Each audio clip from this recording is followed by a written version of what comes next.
Okay, go ahead, Tony. All right. Well, good morning, everyone. My name is Tony King. I will be chairing this meeting today. This is the Licensing Task Force Healthcare Subcommittee. It's March 13th, 2026 at 10:02 a.m. We'll go ahead and get started. I'll turn it over to Aaron Sullivan to do a roll call of the committee members and to introduce staff. And if we have committee members that weren't on here for the last meeting that for the introductions, if you'd introduce yourself and give a little background, that'd be great. Great, thank you.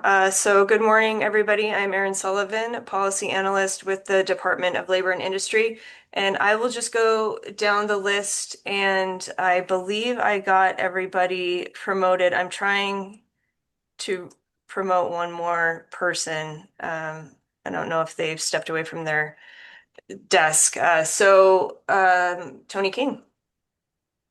I'm here. Thank you. Okay, Representative Etchart. Present. Okay, great. Is Stacy Anderson joined yet? I don't see her. Okay. We have substituting our Representative Director Brereton this morning. We have Dr. Doug Harrington. Here. Okay. Did you want to introduce yourself?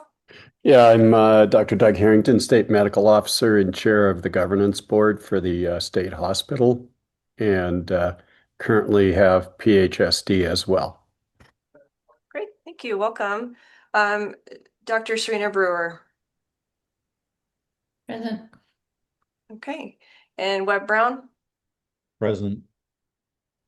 Okay. Has Representative Buttry joined us yet? Don't see him. Okay. And if you're in the attendee room and I call your name, then raise your hand. I think I got everybody. Has Senator Harvey joined? No. Okay. Jennifer Hensley. Present. Okay. Brad Longcake. See you. I see you. Okay. Kristen McCauley. Present. No, I couldn't get my mute off. I'm here. Thanks. Amy Narrison. Here. Okay. Is Senator Noland on the line? No. Okay. Representative Seconder. Here. Great. So Jason Small. No. Okay. Gail Tronstad. Present. Perfect. And Senator Zolnikoff? No. Okay. Okay, and then as far as staff, we have me, Erin Sullivan, and then for our legal counsel, we have Jennifer Stahlkamp. Did you want to say hi? Good morning, everyone. Great. And then as always, we have Lisa Patzer running Zoom. And that is roll call. So. I may have been missed, but this is Sierra Reesberg with. I'm so sorry. No worries. Thanks. Erin, I'm here too. Allison Paul. Okay, I did not have an accurate list, so thank you. Thank you both.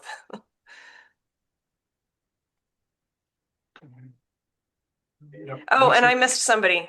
I am so sorry for staff. Kevin Bragg. Last but not least, Bureau Chief for Licensing. He's going to help us facilitate this conversation today as well.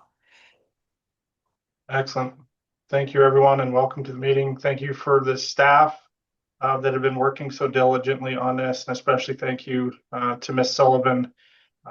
You're doing yeoman's work here with the amount of committees and meetings and boards and stuff that you have to do. So really appreciate your coordination and help with this.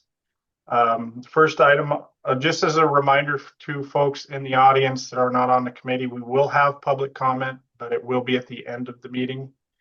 When we get to that point, we'll see what kind of time is left. We may have to limit comments depending on the amount of time that's left at the end here. So agenda item number 2, subcommittee considerations. If folks would open up their subcommittee work plan that Aaron sent out. It's a little 3-page document on here, and let's have a quick discussion about it and see if there's things that we would like to highlight or things that we want to move to the bottom. Any comments or any thoughts on the work plan that's put forth?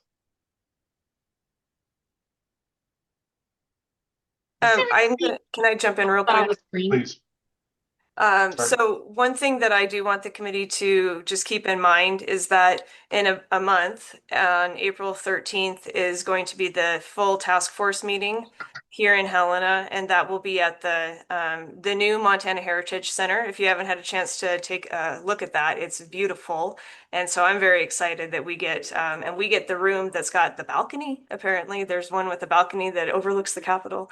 Excited about that. But one thing that will be discussed is that each subcommittee is going to need to present this work plan and the goals for each subcommittee to the full task force. And so that's really what I was hoping to kind of get out of these work plans, is for you guys to decide, is this what you want to present? And it'll be the co-chairs that will present, unless you want to delegate that to somebody else. But Erin? that's kind of what I want you guys to look at today. What's that? Erin, this is Jen. Sorry to interrupt.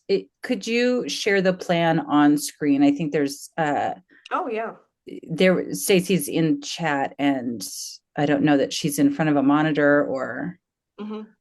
Yeah, I see Stacy. Hi, Stacy. Hi, sorry, I logged in a little bit late because of another call. I am in front of my monitor, but it helps to look at an agenda together when you're thinking about making changes to it. for Was sure. my thinking. Yes, let me go ahead and share my screen, and I will have that up for you guys. Let's see if I can find which one I need. 3. There. Okay. Okay, so can everybody see this? Yeah, it's Okay. visible. Can you just give us some highlights of it? Sure. So the first part just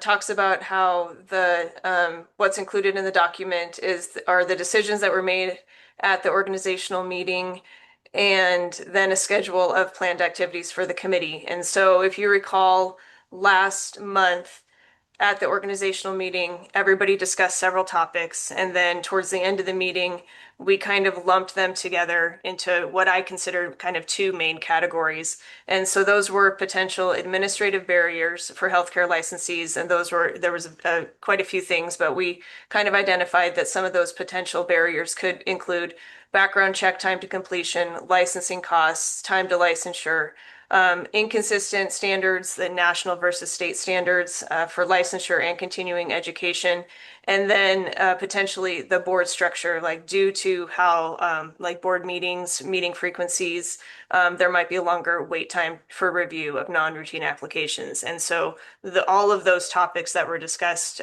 can be grouped into one category of administrative barriers.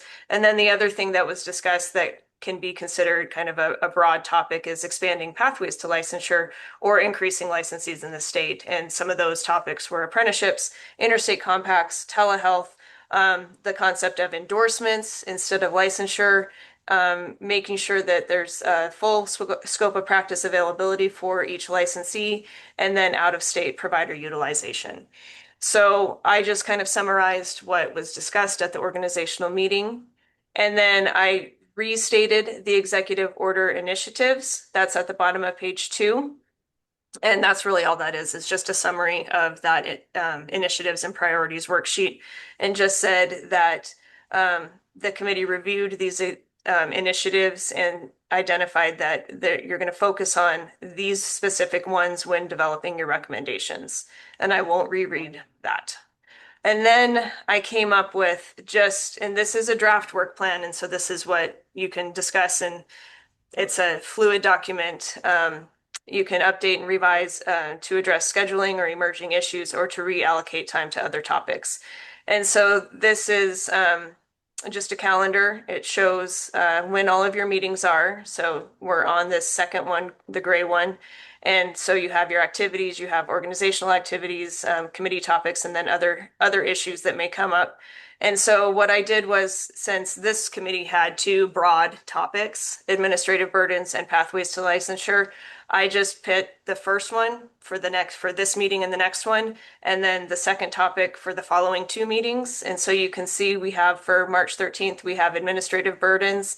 And what we're going to do today is review the data requests that we were able to compile for you and have a healthcare licensing board discussion, and we can identify any further issues. I had put tentatively the RHTP, which is the Rural Health Transformation Plan, Initiative 1 presentation. That was something that Director Brereton had offered a brief discussion on. That's not going to happen today. That will happen further down the road. And so that's why I put it as tentative. And obviously we'll have public comment at every meeting. And then so you can identify some further issues for this administrative burdens topic today. In April, and this will be after the full task force meeting, you can have a topic review of administrative burdens, address any outstanding issues, and develop recommendations. Now, this is a tentative plan. If after the discussion today, you already have recommendations, go for it. If you want to start recommending stuff to draft up and present to the full task force starting today, I encourage you to do that. If after today's discussion, you don't think that this needs to be discussed anymore, then move on to the next thing. Or if there's an emerging issue that has been identified in the last month, then please work on that. But this is just a draft. And so that's why we have topic review, address outstanding issues, and develop recommendations in April. Again, this can be changed. In May, we can start on pathways to licensure. I just kind of penciled it out. So overview of interstate compacts. There was an offer for a possible presentation. I believe Amy Narrison offered that up. I just penciled that in for May. Again, that can be at another time, or it doesn't need to be if the committee doesn't want it. You can have a discussion on expanding pathway options as far as apprenticeships, endorsements, full scope of practice, out-of-state provider utilization, and telehealth. You can identify further issues. I put the RHTP Initiative 1 presentation in May. That could take place at any point in time. I just wanted to throw it out there again. And then again in June, continue on your discussion on pathways to licensure, develop some recommendations, do that at any time. And then in July, your last meeting will be July 17th. So you're going to want to review any draft recommendations you have and make revisions as necessary and finalize them for your full task force meeting that will occur sometime in August. That's that.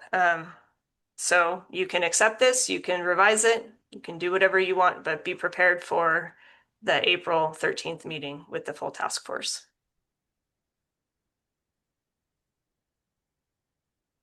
Thank you, Aaron.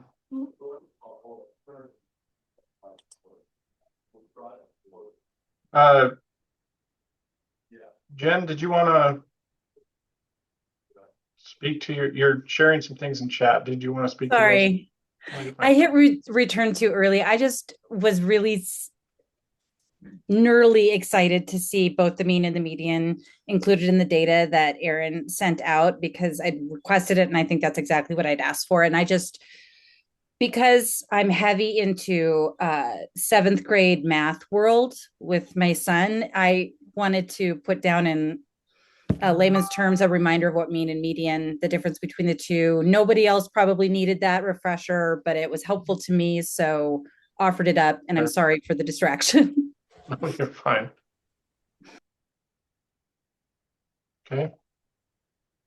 Discussion on the work plan. Aaron and I spoke about this earlier this week. I think it's a good encompassing, but it also leaves us enough wiggle room should we want to pivot onto something else, or something else is raising its head at us that we're not seeing. I think this is a good outline, but I'm happy to open it up to this subcommittee to see if there's other ideas out there.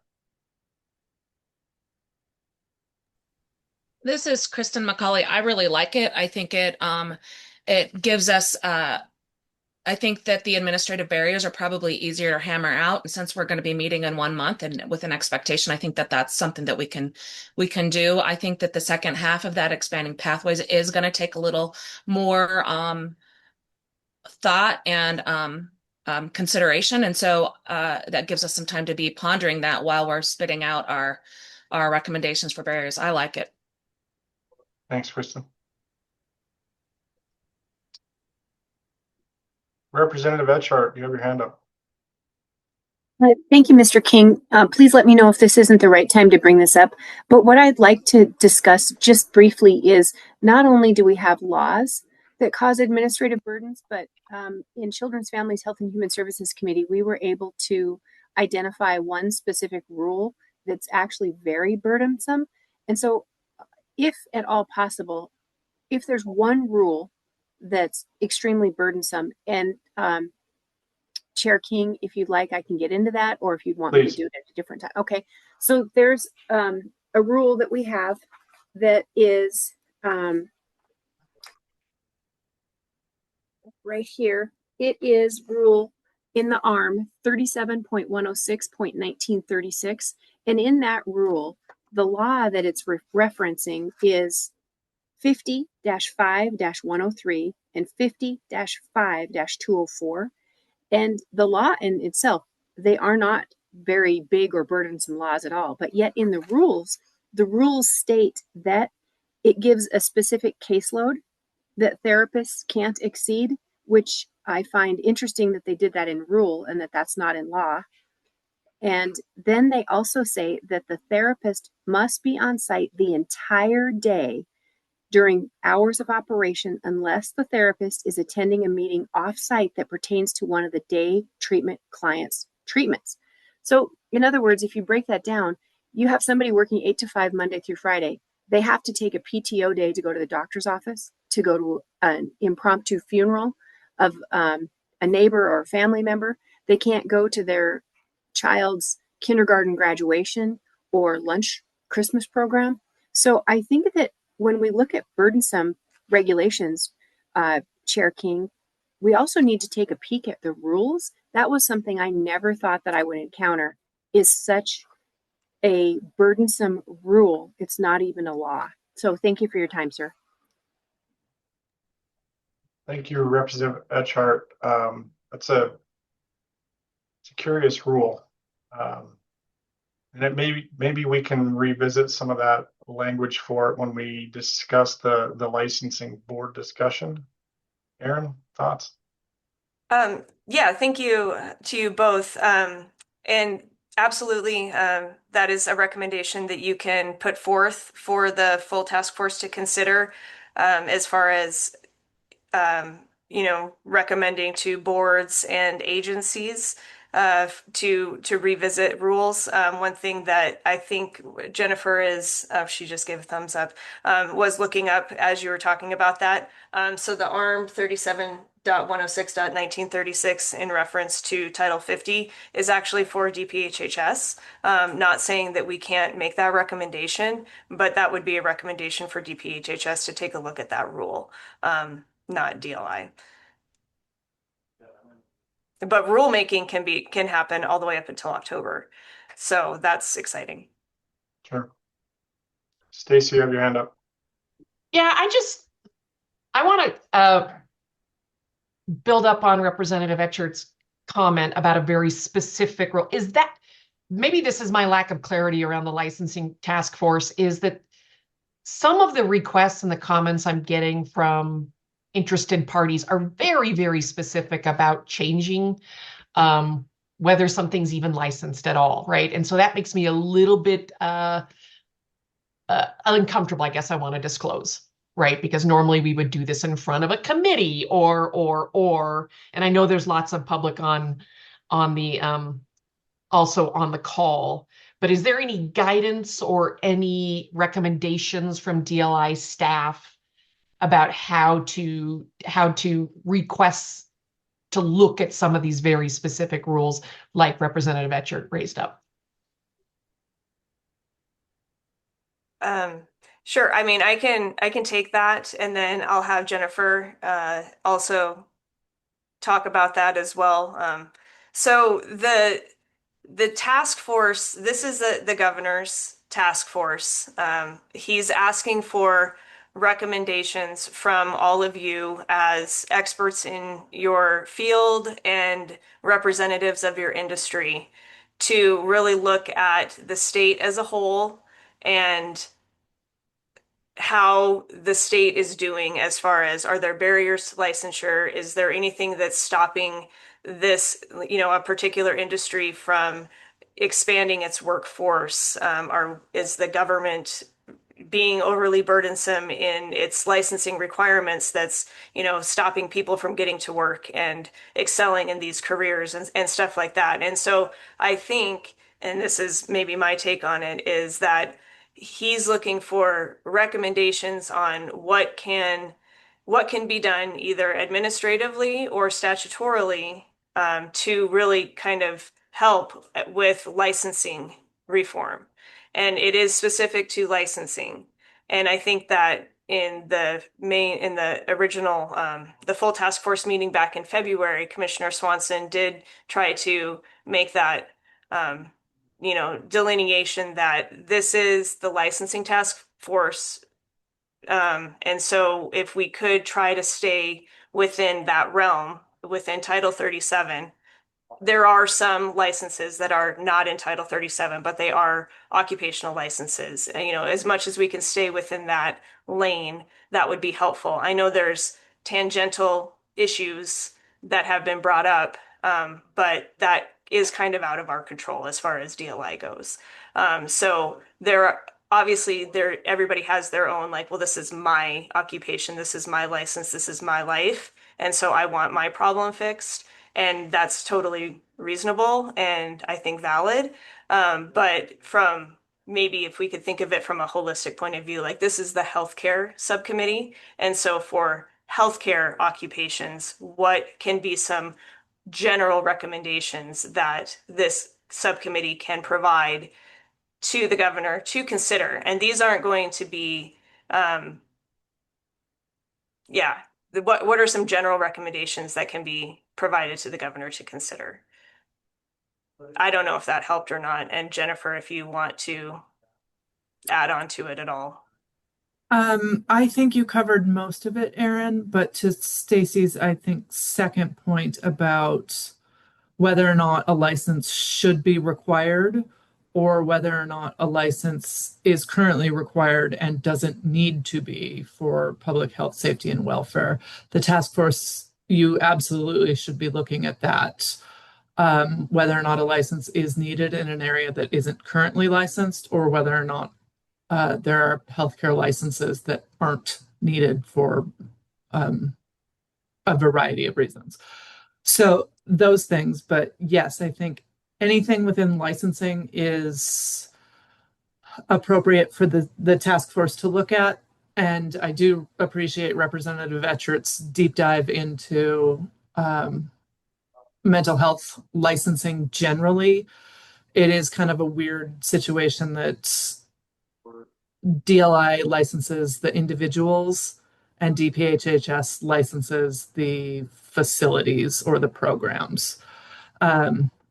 So there will be some overlap, but to the extent that we can focus your time and attention on individual licenses for practitioners, I think that would be appropriate.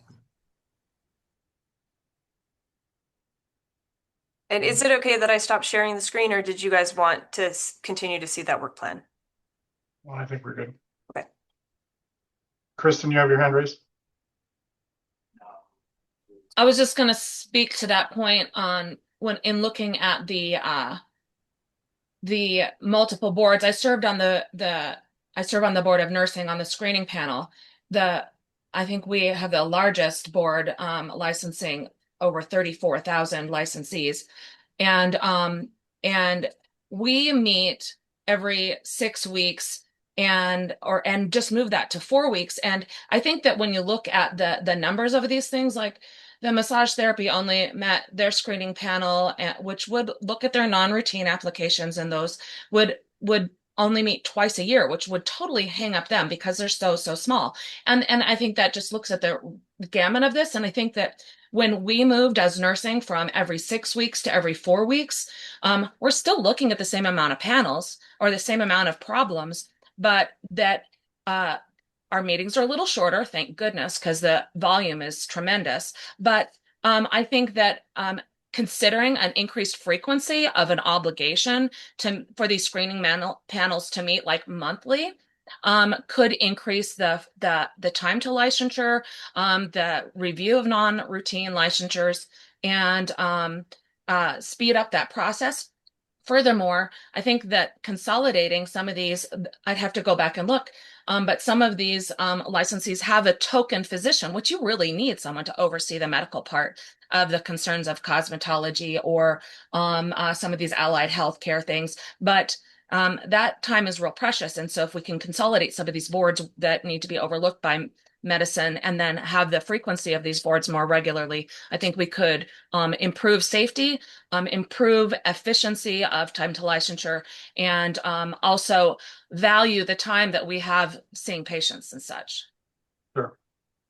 Appreciate that comment. And I think we'll get into that here when we talk about board structure and overview of the boards. So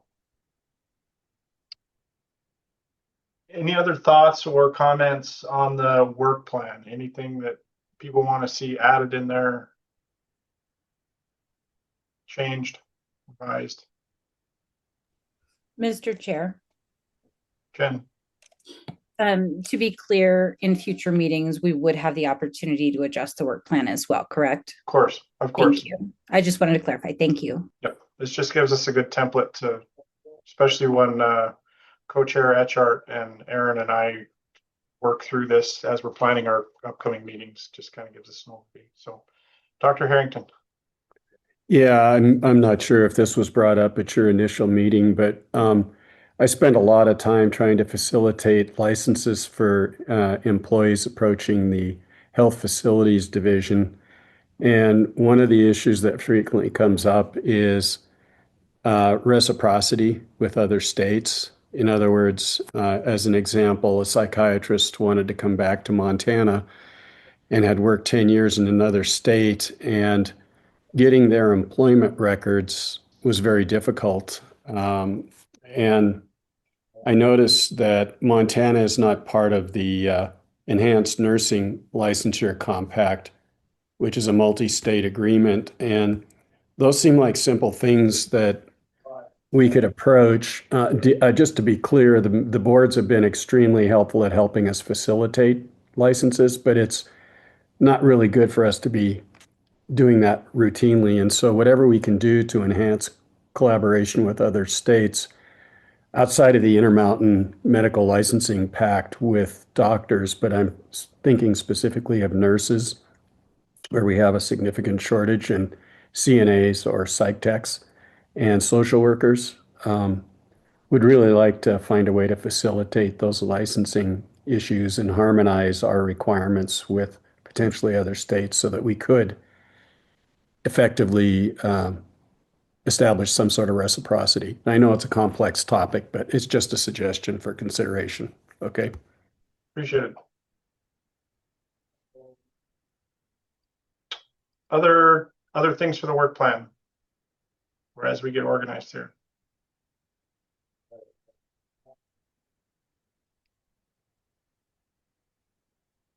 Okay. We'll move into the next topic on the agenda, administrative burdens discussion.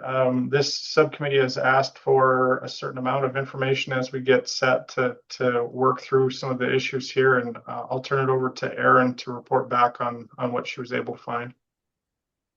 Great, thank you. So I'm going to just give a quick overview of 2 of the 3 documents that I sent out.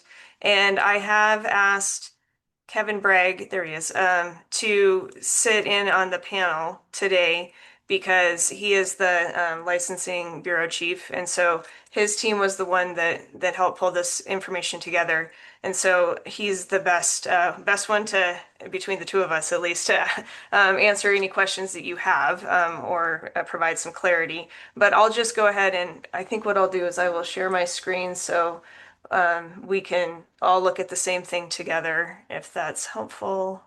Let's see. I want this screen again. So the first one that was the first set of information that was requested had to do with licensing, time to licensure. And so that's what this first document is. And this is related just to the healthcare licensing licensees. And so for each board, the data shows, and I did find out this morning that I made a mistake on this part right here. So it has the, is this right? Nope, sorry, that's the wrong thing. Get out of my way. This is the one that I want. This shows the current licensing costs and time to licensure. So it's got the current number of licensees in a column, and the cost for the license application, the current cost for license application. And then also for each fiscal year 2025 and 2026, it's actually the number of licenses issued, not applications for each year. So that was my mistake. So I apologize for that. And then, as Jennifer Hensley had requested, we've got the mean days to process an application and the median days to process an application, and also min and max. And if this was requested before, as far as if there's a background check required, and so if there's an asterisk next to that occupation, then it does require a background check. So that might help explain lengthier times. And so it is organized in a certain way. So we put the new Board of Allied Healthcare Professionals, all three of these were previously separate boards, but then during 2025, these three boards were combined into the Board of Allied Healthcare Professionals. And so just as an example, I'll just do this first one, and I'm not going to go through every single board. I just want you to see kind of how it's set up. So for clinical lab science practitioners, you can see this very first one. For clinical lab scientists, the total number of licenses currently is 882, and it costs $100 to apply for that license.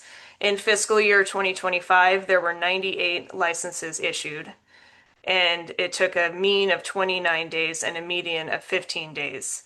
The quickest time was 3, and the longest time was 292 days. So that's how you can read this report, okay?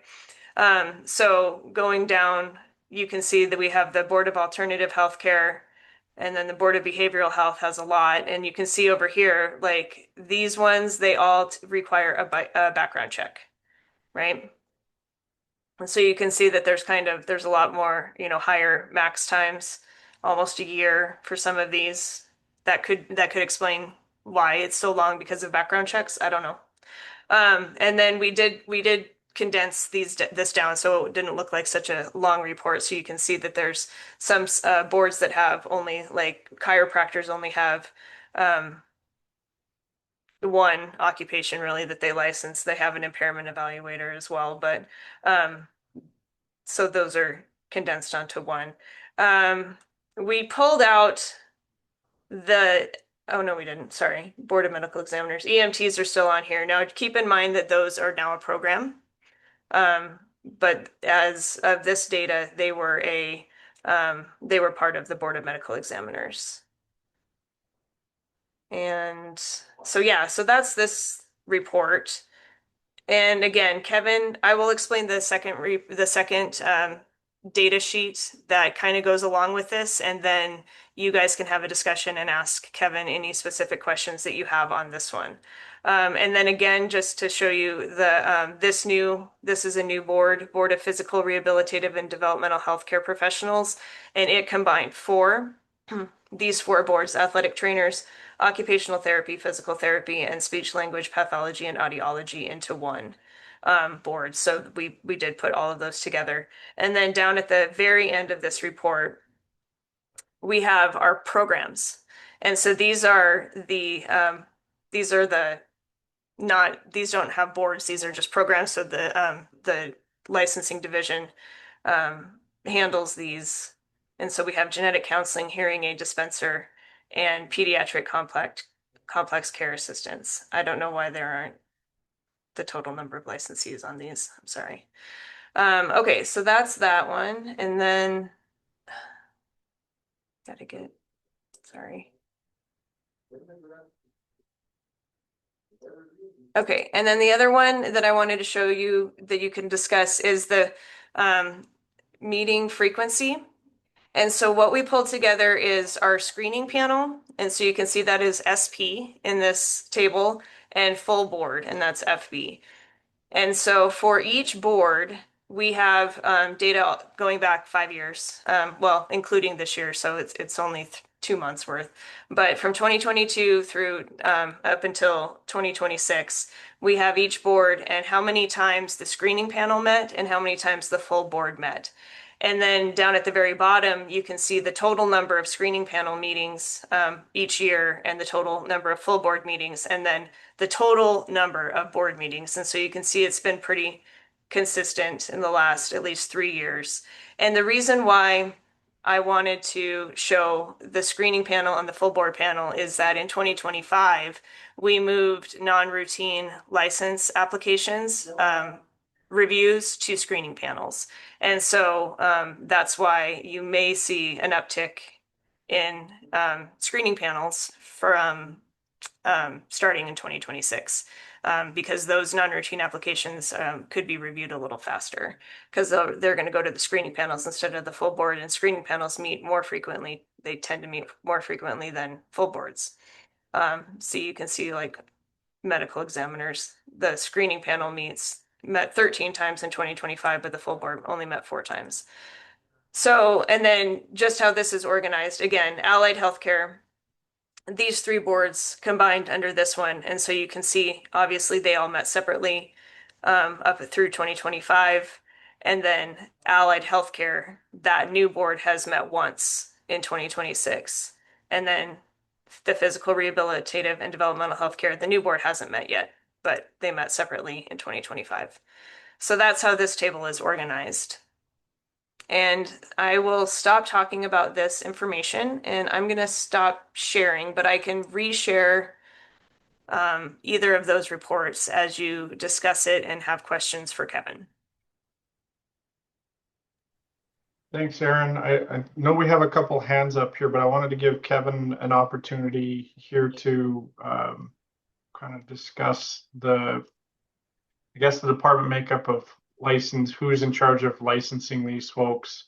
Are they dedicated to a license? Are they sharing staff, things of that nature? And then that may answer some of the questions here. So I'll let Kevin speak real quick here on how his boards are set up, and then we'll go to those with their hands raised. So Kevin. Great. Thank you, Chair King. And thank you, Aaron, for all the faith in my ability to answer everybody's questions. We've got 20 license examiners who process all of these licensing applications. So anytime a licensing application comes in, and I don't want to rehash my licensing 101 webinar, you can go watch that. They key out each of those individual license types. Examiners are split across boards and programs.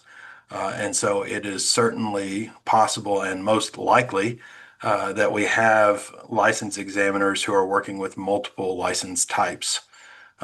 It's not a plug and play thing where I can pull somebody off one day and the next day they can start processing another application type yet. However, our database is set up with what we call conditions of approval. All of those conditions of approval have to be met prior to issuing a license. So we're getting there.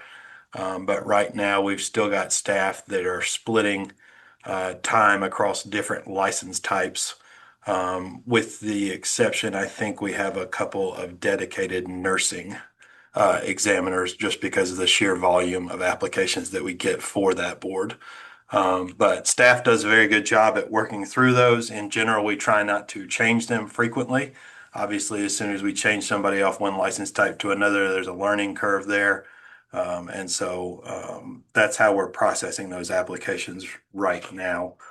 You'll notice inside of the data that Aaron shared with you, I'm just going to pick an easy one. If you're looking at the radiologic technologists under the Allied Healthcare Professionals Board, you'll notice that the median time is pretty high, and that's because there's a 104-hour course that they need to take as well as be approved by ARRT to sit for their, or we have to approve them to sit for the examination. And so the reason that that specific license type is longer is because of the education that's required for an X-ray technician versus a radiologic technologist, where again, if you watch the webinar, you would see that we're just verifying a certification generally for radiologic technologists. So with that in mind, I'll try and answer your questions as best as I can. I do have some phone a friends around, so we'll get you the information that you need, and I appreciate the opportunity to speak, Chair King. Thank you, Kevin. We'll got 3 people with their hands raised right now. We'll start with Allison. Thank you, Chair King. I just have a, hopefully not a super dumb question, which is how is the licensing fee set? I can see they're all over the map. Are they related to expenses that that each one has? Or how is that determined? Chair King, if I could. Please. Licensing fees are set either by the department for a licensing program or by a board. If it's a licensing board, that statute, I believe, is 37-1-134 that talks about how we allocate costs across boards. And so it's dependent upon expenses that we're incurring here at the department. And then we are providing to our licensing boards 5-year fiscal projections that's required. And then they're evaluating how to set fees. We have tried over the last several years, and I don't mean tried as in we failed. I mean, we are working on aligning fees where we can. Specifically, if you, again, back to the Allied Health, that's a real easy one to look at, where everybody's got a $100 application fee, except for respiratory care practitioners right now. Since they are joining up their resources, we'll do another fiscal analysis, then get back with them and figure out what the appropriate license application fee is. It is, I will be candid, a bit of a challenge to keep up with all of those different licensing fees rather than just to say, hey, if you're applying for a license at the Department of Labor and Industry in Montana on something that we regulate, it's $50. That's not something the department has the authority to do. But we do work with our licensing boards, trying to set fees as appropriately as possible. And a lot of those fees we have gotten to reduce because we've become more agile in our operations, as well as with national standards aligning, it becomes easier for our staff in processing information. We're not having to go through 18 different pieces of paper in order to get a doctor licensed anymore. And so that becomes a little bit more streamlined. Can I ask a follow-up question, Chair King? Yes. Thank you for that information, Kevin. Are there any fees that the department would recommend? Like, are you looking at any particular fees that you would say are out of line? One of the things that we've tried to do, yeah. So the quick answer is no, I don't have a specific, but the longer answer is one of the things that we have tried to align, because anytime you've heard me talk, if you've listened to me talk for any length of time, it's about 60-40, 60% out-of-state folks that we're licensing versus 40% in-state folks that we're licensing. And so one of the things that we have tried to do is align our fees for in-state persons versus out-of-state providers so that we are not charging, quote unquote, a penalty for people who are coming out of state. And so that's one of the things that we have tried to evaluate recently and had some great success and help from with the boards as well. And they've been receptive to that. But that out-of-state tax, for lack of a better word, is something that I would say we need to get rid of. Thank you. Ms. Hensley. Did we just lose her? Sorry. That was a really funny joke. You missed it. Thank you, Kevin, for explaining all of that. I just wanted to elevate this specific item because I had questions about this a while ago, and often the associations that I work with have this question, and I just want to elevate that this entire division, correct me if I'm wrong, Kevin, is self-funded, right? That is correct. Yeah, so it pays for itself in that there are no general fund allocations for this. All the money that they bring in via fees pay for boards and councils to meet, their support staff, the attorney's fees, all the administrative everything, photocopies, mailings, etc. It's entirely self-sustained, and it's sustained by the fees that the applicants and the professions themselves pay for, right? And so when over the last, Kevin, what was it, 10 years or 5 years, when the number of applications increased by 100%? It's the last 10 years.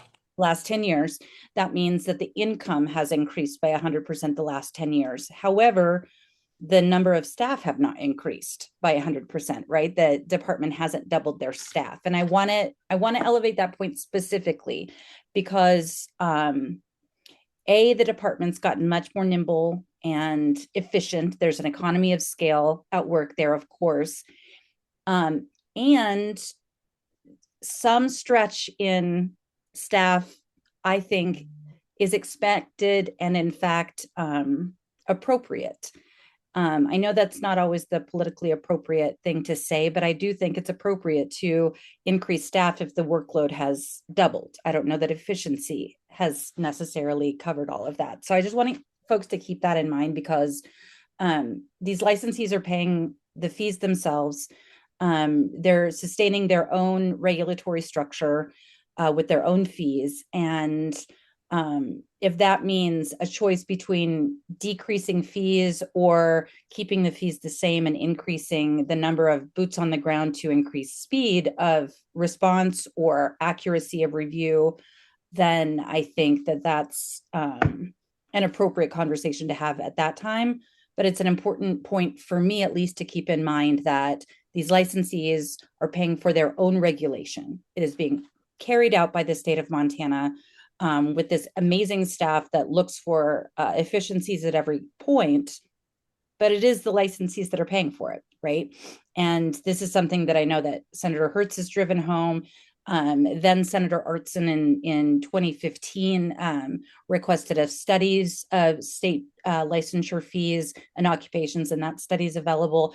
And so we've looked at this a lot. The second point I wanted to raise too is the data that staff pulled together. And again, thank you. I'm going to get back into my mean versus median soapbox again. When we go down the document that has the number of licenses, the cost of each license, the number of days to licensure, etc., you'll see, and of course, as I'm speaking about this went away from my screen, but you'll see that the mean days and the median days are right next to each other here, right? So the mean is skewed by that max outlier and min outlier. Minimum, I'm just looking at the dental hygienists right now, right? So that's on page 4, dental hygienist. Minimum 3-day turnaround. Whew, that was fast. Maximum 148. That seems like a lot. But when you look at the mean, which is essentially the average, right? Colloquially, the average, that's 40 days. And the median days, that is not as sensitive to those outliers. So if you look at like a scatter graph of all the numbers, they're mostly clumped around the number 33. So the vast majority of these applications are right around 30 to 35 day turnaround, right? So I just want to elevate, let's stay away from getting wrapped around the axle if that's where our minds are going around the maximum number of days to get licensed, because that can be a weird missing in the mail, or somebody on vacation, or not returning their thing, or a weird background check thing you have to iron out, and instead focus on the median days to licensure when we're looking at efficiency metrics. That's my soapbox. Thank you so much. Thank you. Good point, Jen. Gail, you have your hand up? Thank you, Chair King. My questions were related to licensing fees, and they have all been asked and answered by Allison and Jen and Kevin. Thank you. Okay. Thank you. Kevin or Aaron, maybe, or I guess Ms. Thalkamp. One of the, I mean, we have asterisks up there if there's a background check. Can someone describe to this subcommittee of who's doing that background check and kind of the process in that? I know for previous employers that I worked for, they all complained about how long a background check takes in Montana versus other states. So can I get a brief overview of that process? I would love to give you a brief overview if you give me just a second. I knew you would. Hold up. In general, I'll give you the process. First off, we need to have an application. The Department of Justice, Montana Department of Justice processes background checks, and they do a good job with the resources that they have. But in order for us to send information to the Montana Department of Justice, or applicant to send fingerprints to DOJ is what I'll call them, their acronym. We have to have an application filed first. If you send fingerprints to Department of Justice prior to filing an application, you get rejected, as I recall. Hugh could probably correct me on that, but we get the notification. You have to sign off on an applicant's rights.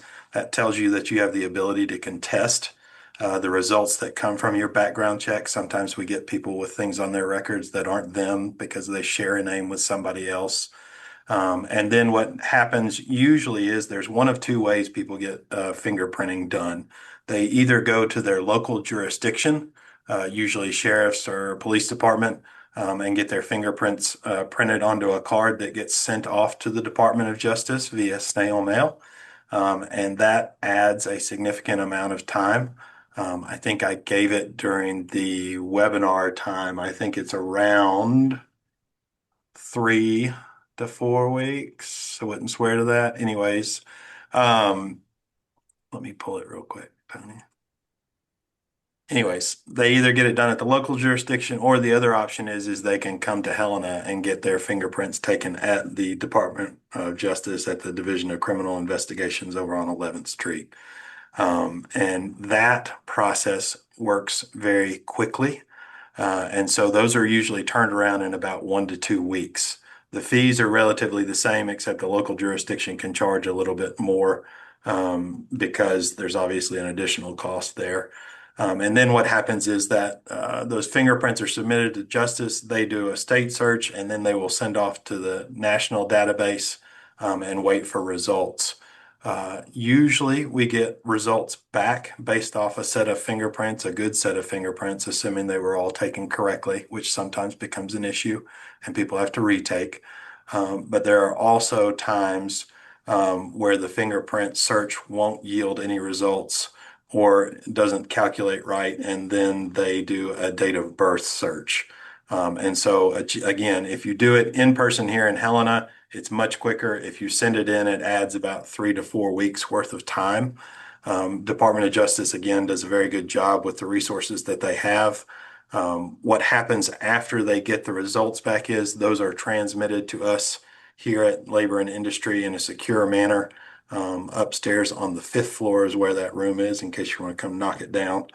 But you have to have certain login credentials to get there. And then our examiners will go and pull those background checks, and they are looking for disqualifying convictions. We have aligned, thanks to our legal staff as well as our licensing board members, our rules on criminal convictions for the most part. And so that's relatively streamlined. So we know what we're looking for, or our staff knows what they're looking for when they're looking at background check results.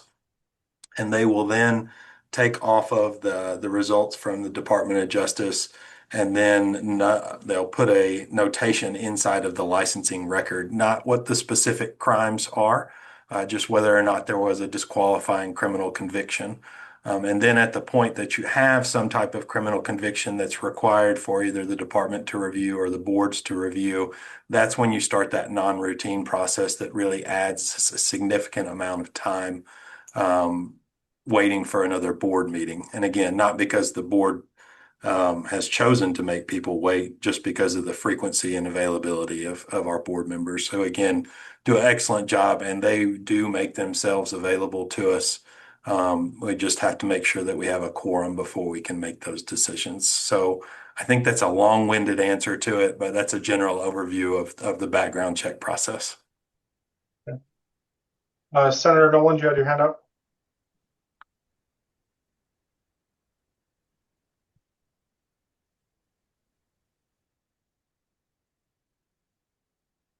Senator Nolan?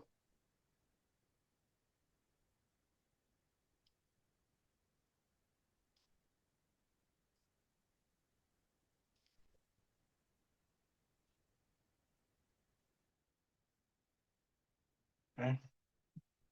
I guess kind of a follow-up to that then, Kevin, is, and you probably don't have this data, but how are we duplicating this? Are most us being a healthcare licensing board or healthcare licensing subcommittee coming from a board of pharmacy, I know everywhere that I apply for also does a background check. Do we have a general idea of how many times this is being duplicated? Or should we be relying on the employer to do this and not the board? Great question, Chair King. This is Kevin again. That's a policy decision. And I think the committee can certainly look at whether or not it feels comfortable or wants to make a recommendation that it feels sufficient enough for employers to do background checks versus boards. The other part of that is compacts. Anytime we're talking about a compact with a privilege or a license, they're automatically going to require a background check. And so that'd be one thing to look at, is just to make sure that there's not any compact requirements. If there is no compact, obviously that's easier, and you can just sort through that. But I really think that's a policy decision that the department shouldn't be advocating one way or the other on. Licensing board members, as well as the legislature, need to tell us realistically whether or not those background checks are duplicative and how we need to function. Gail, you had your hand up again? Yes. What is the cost for a background check? Great question, Gail. It is $35, Hugh Pratt tells me. So thank you, Hugh. Thank you. Kristen? Yes, with regard to background checks, I think they're necessary for the compact in nursing, and the turnaround time on them have been a lot faster, I think, in recent years. And I would be really hesitant to, as a board member, a licensing board member, to have a reliance on another body to think that someone else is doing it. Sure. I'm sorry. Dr. Harrington. Yeah, have the privilege of being licensed in multiple states, and I've had background checks ad nauseum, but the ones that are really rapid use LiveScan, which is basically a digital method, and it is really rapid. It distributes it to the state and the federal databases, and I think the longest I've had is a week and a half on a response to that. And I don't know if we could consider something like that in the state, but the old ink method takes definitely longer, and I sure appreciate the live scan. So Sure. And I think I'll save Kevin a step here, that we would rely on Department of Justice to make that change, not something that we might be able to push through, but we can sure make that recommendation to them. I can be really pushy. Want to get going here so we can discuss the structure of the boards here, but are there, from this subcommittee, when you're looking at the median days, thanks, Jen, Are there ones that stand out to you, especially for 2026, as the department has made a number of changes? I'll also caveat multiple conversations, both with Kevin and previous meetings, that the max of a lot of those maxes that we're looking at are licensee dependent, not the department dependent, waiting on them to get back with some more information, and ultimately they never do, and the application times out. So focusing on the median there are the ones that stand out. I see Webb, you have your hand up. Yes, thank you, Chair King. And I was just going to make a point of that too. In fact, I think Kevin on the licensing 101 had indicated that if it was over a year, basically they had to start over again. So I saw one in there like 500 and some days or whatever. So I'm wondering if that, again, just some little outlier thing too. But I'm sorry, I kind of jumped ahead. I wanted to jump in before we went to the board structure too. One of the requests I had was how many licensees are being denied. I go back to Senator Zolnikov. I don't think he's on the uh, list today or on the meeting today. Um, are we missing people? If we're looking truly, if licensing is a barrier, how many people are not even getting a license at all? Not how long does it take, but how many are being denied? I'd still like to know that number if we could too. And maybe this is not the appropriate time, but I think it's very germane to what we're talking about is true barriers to getting a license, not how long it takes, but you don't get a license at all. Sorry. Thank you. Nope. Thank you, Webb. Chair King, could I? Good. To the outlier of 500 days, I can answer that. We are very customer centric here at the Department of Labor and Industry, and at times people have individual life circumstances that challenge their ability to finish their licensing applications. And so rather than making them restart the process and file all new paperwork and all of that mess and pay another fee, we will try to maintain their open licensing record, again, based on individual circumstances. And I'm happy to do that for anyone here at the department or anyone that's applied. We're certainly willing to consider that. And Webb, I do recall that you've asked for that data. We're sorting through it right now. There's a couple of different things that end up happening as far as denials, such as boards evaluating applications and then offering individuals the ability to withdraw their applications. And while that's not a technical denial, it's tantamount to one. But we're happy to provide that information. We'll get that to you, Webb, I promise. And Aaron, just one maybe additional thing to add to this. This is that the licensing board's sheet is really great. If maybe we can indicate which license types require some sort of examination versus ones that don't. Yes. So are we on to the third document now, or are we still on the licensing cost of licensure application and healthcare licensee data requests? Okay, so that first one that I covered, yeah, I think we do have exam information, maybe cost and number of license exams. So would you guys want this report that's got the fiscal year 25, fiscal year 26 data? Do you want that extended? Do you want that extended on, or do you want like a new chart that's got the occupation and then the cost of license, like application cost and exam cost? I don't really think we need, I don't know that I need the exam cost. Maybe somebody else does, but I know we put an asterisk by it if there's a background check, maybe a different symbol that signifies if this one requires an exam. That may be why it's longer for licensure, because we're waiting on the results of the exam. For pharmacy, a lot of times we're waiting on that national certification to come back before that's granted. Okay. I'm up for any other discussion on it. Kristen, you had your hand up. Yes, thank you. I was just answering the question about that you posed about what we noticed on the graph between the difference between fiscal year 25 and 26. And uh, I thought that was really cool to see for nursing because we specifically went from the 6 week to the 4 week screening panel meetings at the turn of the year, and it looks like our turnaround time sped up quite considerably just by increasing the frequency of our screening panel meetings by 2 weeks.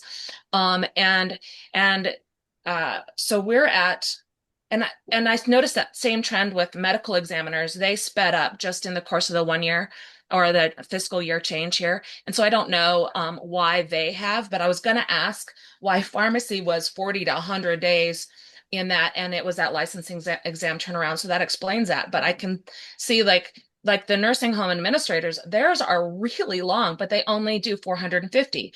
Same with psychology. Theirs is pretty long, but they only have 503 licensees. So it seems like the larger boards are getting their stuff turned around because they're meeting more frequently, and the smaller boards are slower because they aren't. And I see the outlier then with pharmacy and that licensing thing that you just referenced.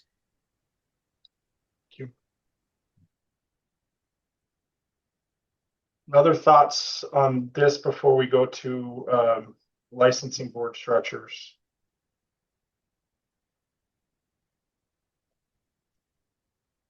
Okay, we'll move on to the next agenda item. That's 2C, Healthcare Licensing Board discussion review of the structure. And if we look at Aaron's document, under the heading there, it's Healthcare Board Composition Data Requests.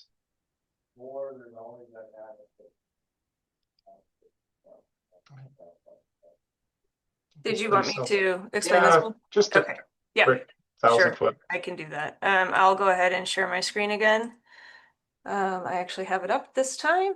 So this one, what this one does is it first off it cites the statutory authority for the there we go.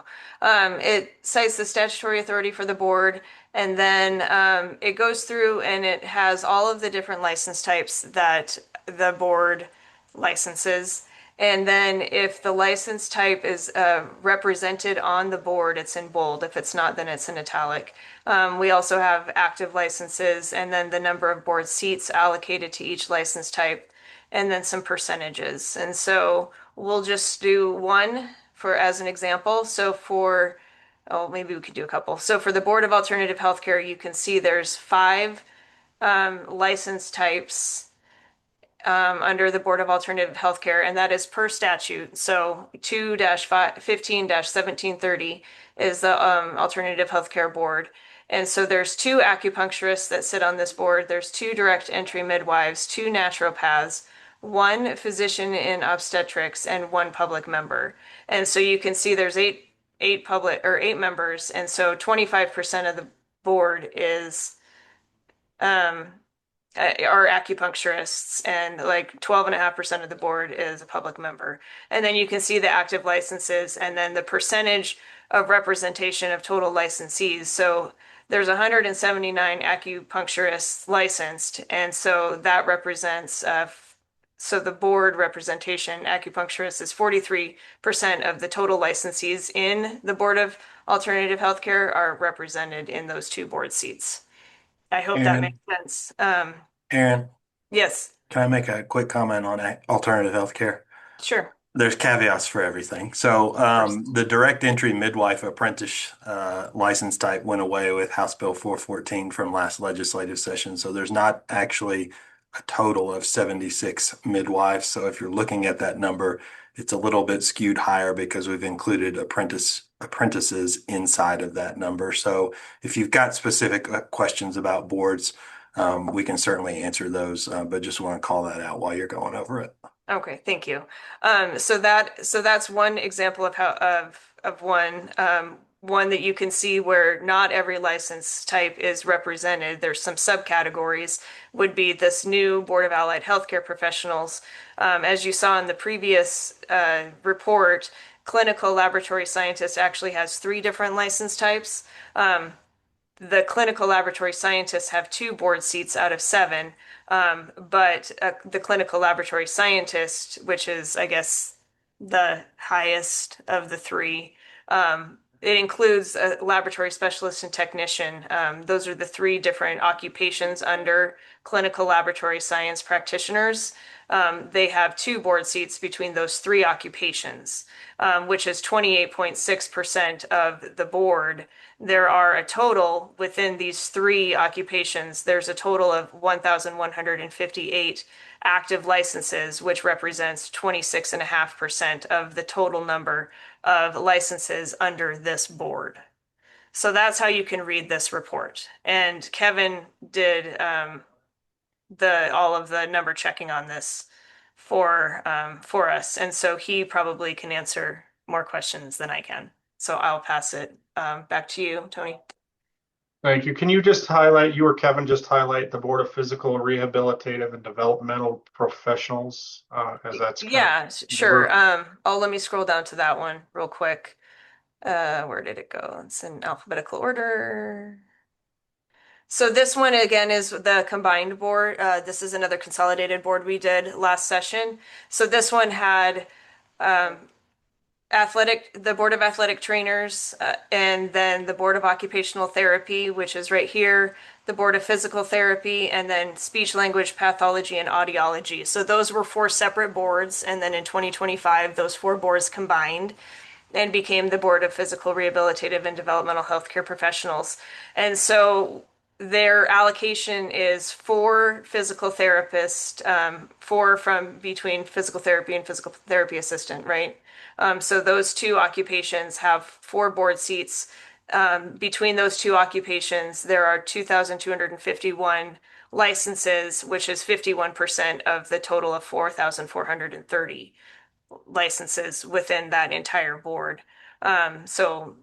The so when those four boards combined, the physical therapists got four board seats, athletic trainers, two, occupational therapists, two, speech language pathologists, two, there's one audiologist that sits on the board and one public member for a total of 12. And that was a result of, there was a lot of stakeholder work and negotiations to come up with that board structure. As Jennifer Hensley is nodding her head, she was part of that during session and beforehand. So does that make sense? Does that help? Okay. Yeah. Would you guys like me to keep this up or stop sharing? Can you keep it up just for a minute here? Sure. And somebody's going to get mad at me here in a second, but how many of these board seats are open currently? Probably don't know. Kevin might know. I know it's going to take me a minute to count them. I can get right back to you, Chair King. No, you're fine. And then I guess having served on one of these boards in past, having an open seat and getting that seat filled seems to be a delay. And I know you won't know how long the turnaround to fill that seat is, but I just want it kind of noted or open for discussion here that perhaps some of the boards being able to be more nimble is the lack of appointment to those boards or the turnaround time it takes should there be an open seat. And Chair King, if I could. Please.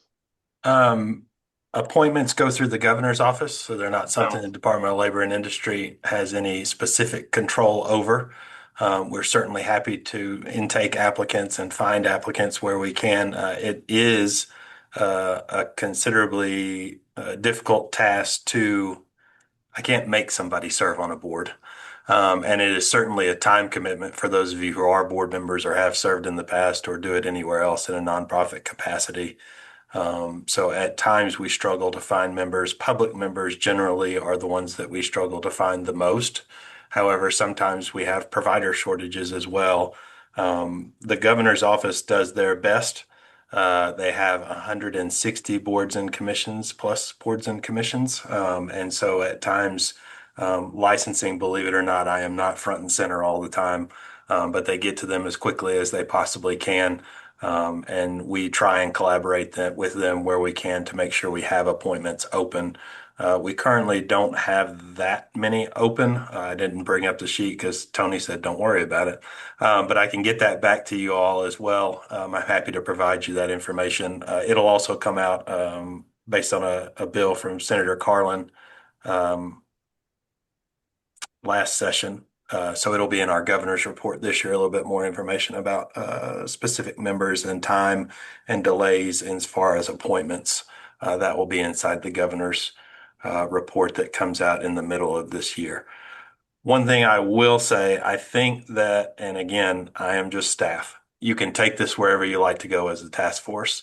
But I do think talking about either adding or removing board members, I think is a rabbit hole that will take up a large amount of your time if you want to go down it. I think what's certainly a better probably use of the task force's time, but again, you're certainly the members, you direct where you want to go, is looking at whether or not, I think Kristen mentioned earlier, some consolidation is possible, or if there is some sort of way to look at these boards differently so that we can continue to um, be more efficient, not only as department staff, but also for your board members as well too. I think that's probably the better exercise. I think it's going to be difficult for you to get to a consensus on, hey, we need to take this member off the board or we need to add another member here. I think that will devolve into something not necessarily productive, but certainly you as task force members can direct that any way you see fit. Thank you, And Kevin. one thing I will just add on to that, you will not see the programs on this report that you did see on the previous report. So that is the hearing aid dispenser program, the genetic counselors, and the pediatric complex care assistants.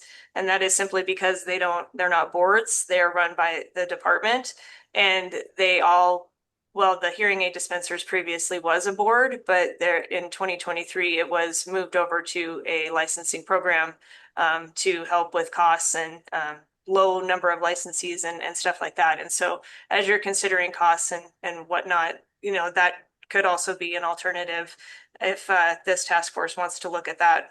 I'm not advocating for it. I'm just mentioning that that is always a possibility when looking at consolidating or moving programs. That's something that the ECP program moved out of the Board of Medical Examiners and moved into a program. So that stuff does happen. So just for your consideration. Senator Nolan, do you have your hand up? I do. Can you hear me this time? Yep, we got you. Thank you. I apologize. We were up here where it snowed and down power lines, and I was able to get on, but I wasn't able to talk. So one of my comments is, and I appreciate it, and I don't remember who it was that brought up trying to make things go a little smoother so you have the boards meet more often so that you can instead of every 6 weeks, you did it 4 weeks so you can move things. Because we're hearing from some of our folks on the nursing side that it takes quite a while, and we already talked it, so I won't belabor it. But so I appreciated that, and I'm hoping we're going to talk a little bit more about that sometime. The timing and the process, if it takes 6 weeks because we only meet so often, we move it up so they can get back to work or into a workforce. And we could probably apply that to any of these boards. Now I don't know if that's going to make us does that make more work when we meet every 4 weeks instead of every 6? Maybe. So those of you who are on those boards, especially the medical boards, if that's even doable, if it isn't, so be it. But to move the whole needle up faster so that people can get in quicker, those people that we've already talked about coming from out of state into our state, they've applied, got to go through the board, and then we can't, some people are just saying, well, it's too long.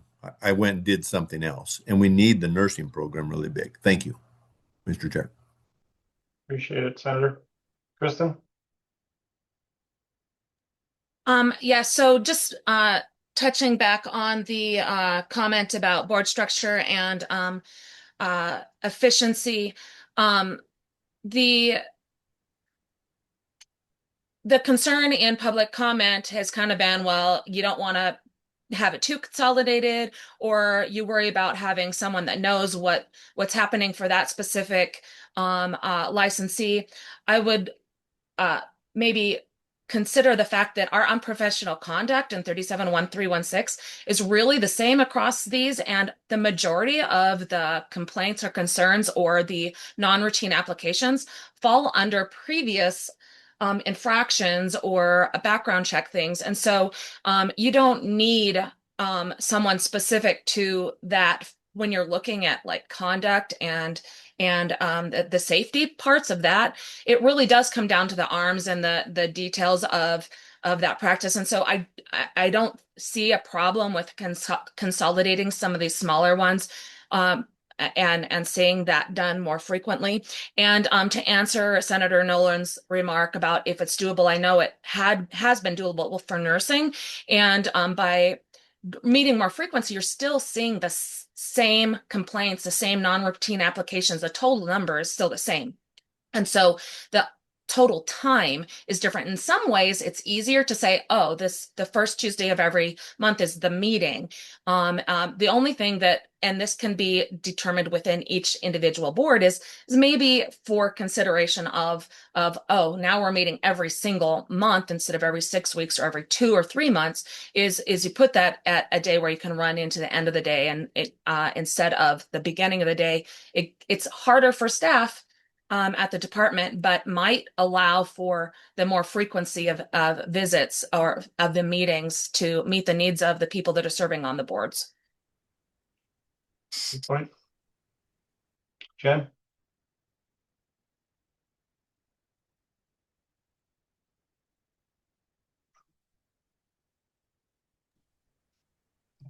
That was an accident. Sorry, I didn't mean to raise my hand. Okay. Gail, you had your hand up for a second. Did you have something?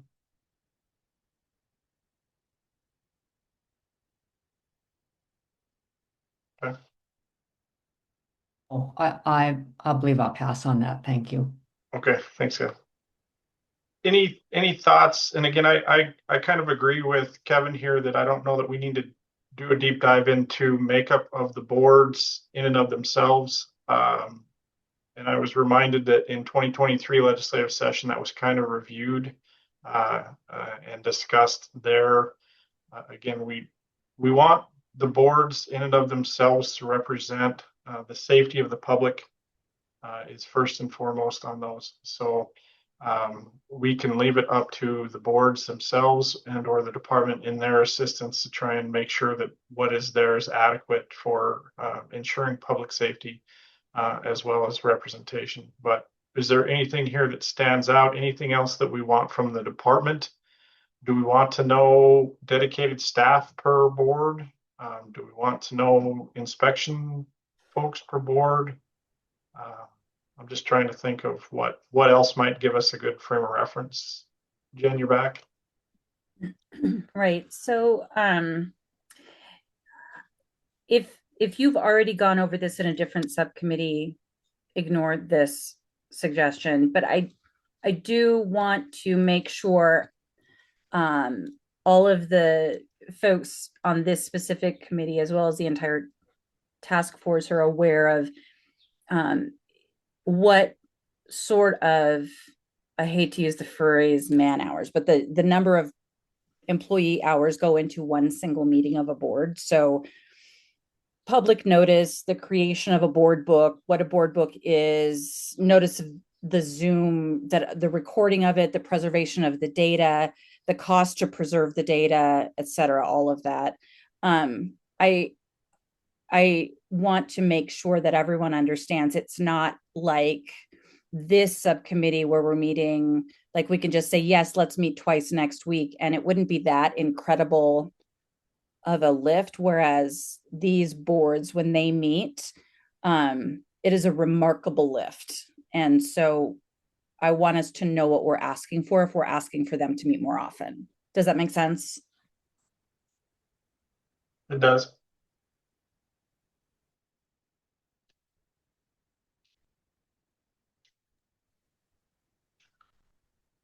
Okay.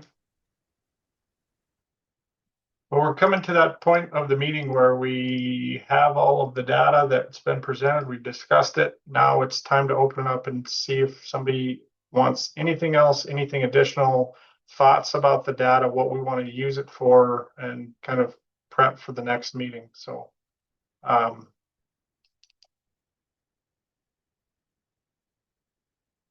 thoughts, concerns, suggestions. Overall, I commend Kevin and the department. The data looks good. I mean, there's always some room for improvement regardless of what we're doing, but the improvements that we saw from 25 to 26 and license turnaround, you have, as mentioned before, in the last 10 years, seen 100% increase in licensures, but you haven't really doubled the amount of staff that you need. You maintain that you're in good standing and that you have what you need to continue this going forward. So I commend you and your staff on this. Kristen, you had your hand up. Yes, thanks. I was in looking at what data we might want for our next meeting and considering of these consolidation. I think, Jen, I loved your comment about looking at the lift and the administration burdens of holding a meeting. I think it would be good to kind of get that feedback, a qualitative analysis of what that looks like.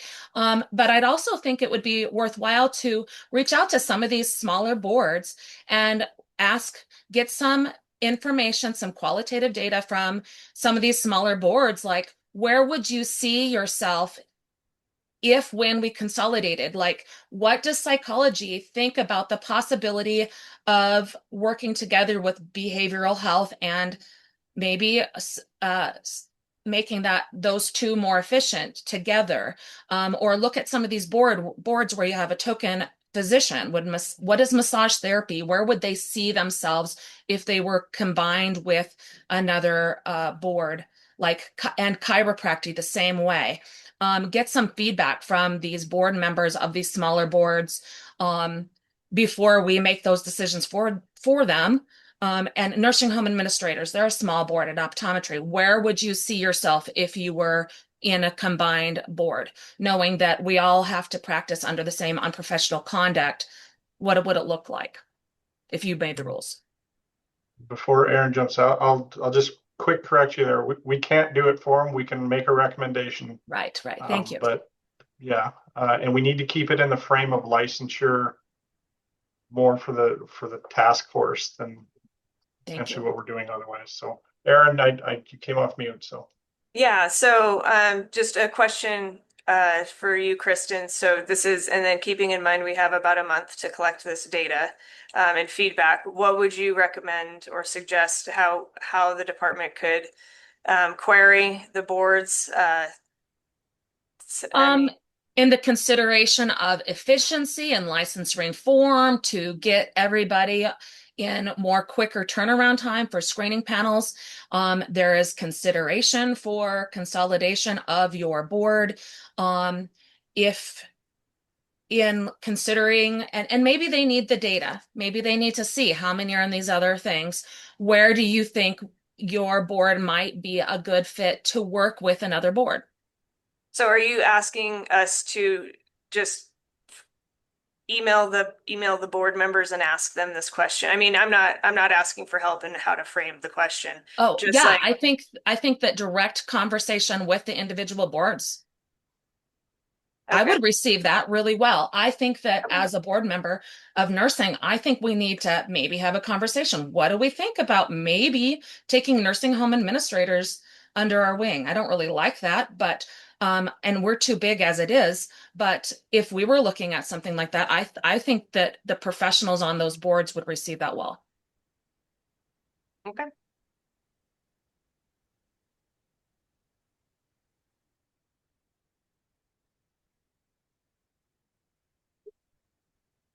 See what I can come up with as far as a survey or questionnaire. Okay. Any other thoughts? Just to concerns, follow up comments? on that, I don't think we need to question some of the big ones. But the specifically behavioral health and massage therapy and the small ones, I think that some of those smaller ones are going to be important to get some information from. Are you looking at board seats? Or are you looking at the number of licensees? Kind of what frame are you looking at? I was looking at licensees. So I would recommend that every single one of these healthcare license boards be contacted about it, because it Agreed. will affect, I mean, if we don't contact the Board of Nursing and say, hey, you could be absorbing something, Sure. they could get offended. And so I think that it would make the most sense to contact them all and make sure that everybody's aware of what could potentially be happening and affecting them. And you know, I don't want anybody to get blindsided and say, oh, a recommendation came out that the Board of Nursing is going to absorb this board and this board, and Fair then point. not have any idea. And so I think Good. feedback all around would be helpful. So I think that's the direction I would prefer to go. Good. Yep.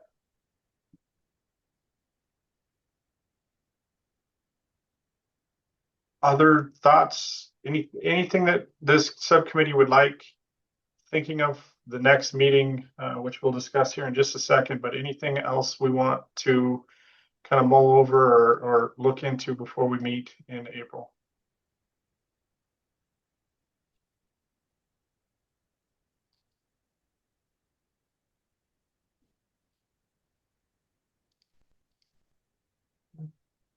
Again, thank you, Aaron. Thank you, Kevin, and your staff for putting this together for us. Hearing no other questions or comments this time, we'll go on to the next agenda item, which is next meetings.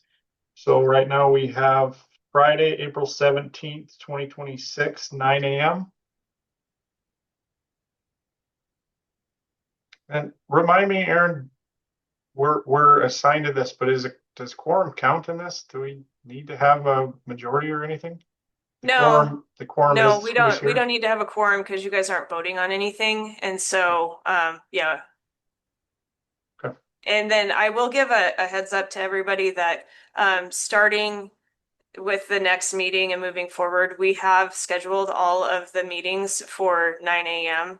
That is to help just keep everything consistent and transparent to the public. And then also, they're all on Fridays, and I realize that Fridays in the summertime isn't ideal, but that is also why I wanted them scheduled in the morning. And so I don't think anybody would really want to meet at 3 o'clock on a Friday in the summer. So you know, if you can make it, great. If you can't, then you know, just give your notes to somebody else or give them to me, give them to the chair, and then you know, we appreciate all the help we can get from everybody as we move forward through this.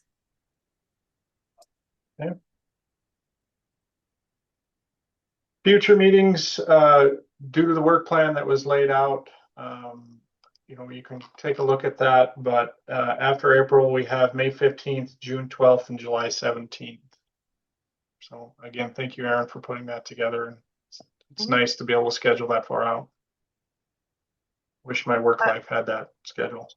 Yep. So aside from just getting some information, hopefully from the boards on some potential board consolidation or reorganization for the April meeting, is there anything else do you guys want to start on pathways to licensure and just keep moving forward and maybe look at some apprenticeships or compacts? Or compacts is probably the easier one to start with since we already know about them. Do you guys want to just keep pushing forward, or is there more administrative burdens that you're interested in looking at, or do you think that there's I think compact. Oh, Kristen, go ahead. I think that there's going to be a lot in expanding pathways, and I think it's going to be heavier than this front part. I think we should move forward. Okay. Stacy? So a lot of the discussion today was like board organization and program organization. Is there an opportunity for, and maybe it's through pathways or removing other barriers where we go through each license and all of us just volunteer what we've heard. Is it a background check issue? Is it a rule issue? Is it some national certification standard that we're exceeding or not meeting? I mean, is there an opportunity to do that? It's You want to do fairly board by board or license by license? Because license license by by license license. is going to be a Because that's frequently where we hear of individual barriers, right? There's not as much concern anymore with board, at least I'm not hearing a lot of concern with the boards. I am hearing concern about individual licenses. But if we look like, I'll just use Board of Pharmacy because they're the best. I know. There's, I don't know, 11, 12, 13 Yeah. license types. Now, how many licenses are there, Aaron or Kevin? A lot. A lot. I mean, it might be a survey tool or something where you just list them all out and all of us respond and say, this is what we've heard. And if you haven't heard anything, leave it blank. I think we could maybe develop a form or survey, and then just to maybe collect the data and we could revisit it at a later meeting. I like don't that. think we can get that developed before the April meeting. Right. That's And right. by the way, you've been doing like a huge amount of work getting ready for all these meetings. So thank you for that. But I'm No, just thank trying to think like how to offload what keeps popping up in my brain. Okay. I think a survey would be useful. Okay. Just then we can address specific things. Okay. But I agree, April is not necessary, but maybe we could swap something and put pathways in next in April and then. Okay. So Yeah. what I can do is I will I'll redo the work plan. I'll just revise it just slightly to say that we're going to start on pathways in April as well. And then I can send that out to the committee just so everybody has a copy of what will be presented to the full task force. And Stacy, I'll probably connect with you just to get a few details on what you would like to see in that survey, and I can start developing that and then get that out for everybody to work on in the next month. And then we can kind of make a plan as to when you guys want to tackle that at the May or June meeting. Thank you. Mhm. So we're going to go into public comment here, for reference sake, I guess. For those in the public that wish to speak, if they raise their hand, can you see it, or do they have to be panelists for them to raise their hand? No, if they just want to raise their hand, then I can call on them and unmute them.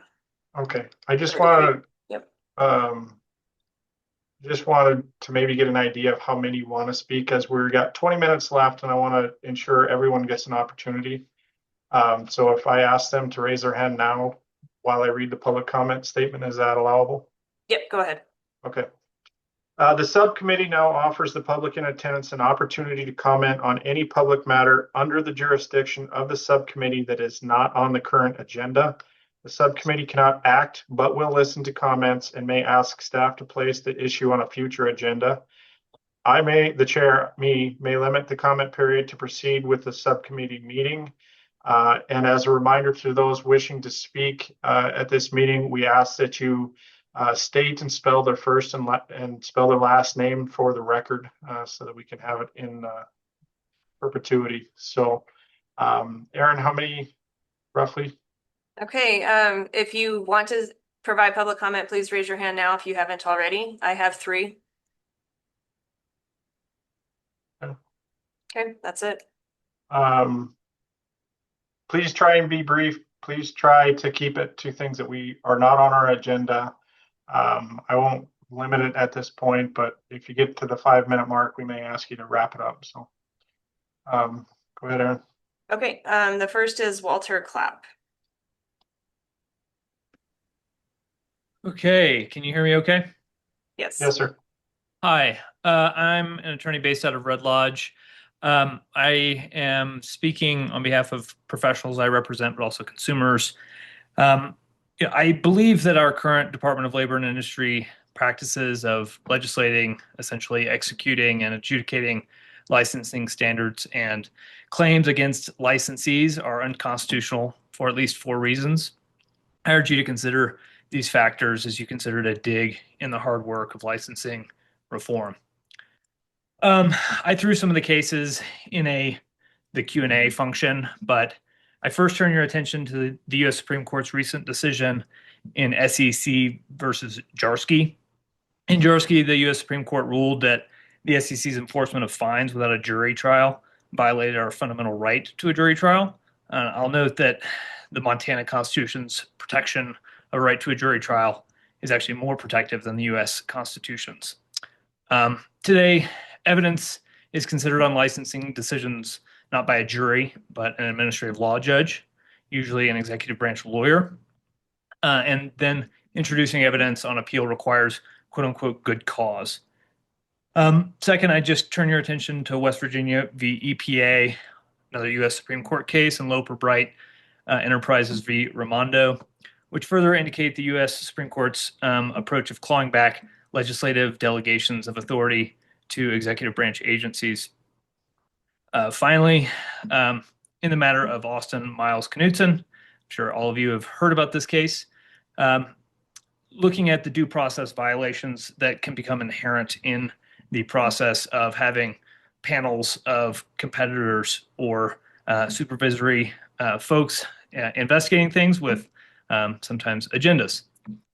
And then the Montana Constitution, Article 3, Section 1, provides for separation of power in 3 distinct branches: the legislative, executive, and judicial.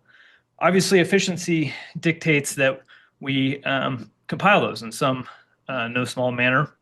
And I would just state for the record that these matters are being litigated in Montana's 13th Judicial District. And I would just encourage folks on this subcommittee, and as you bring things to the full committee, to consider the potential that some of the current practices will be found unconstitutional and what that may mean for these licensing standards. With that, I will turn it back over, and thank you for your time and thank you for the opportunity to provide my comment. Thank you.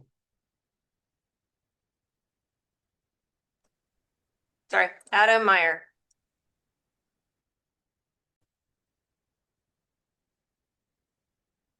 Can you guys hear me okay?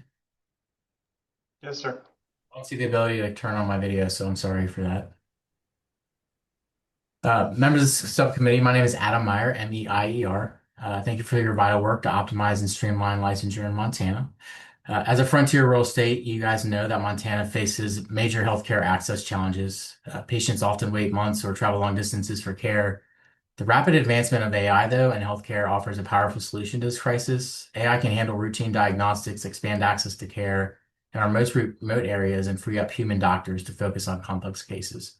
I know the primary goal of this task force is deregulation and simplifying licensure.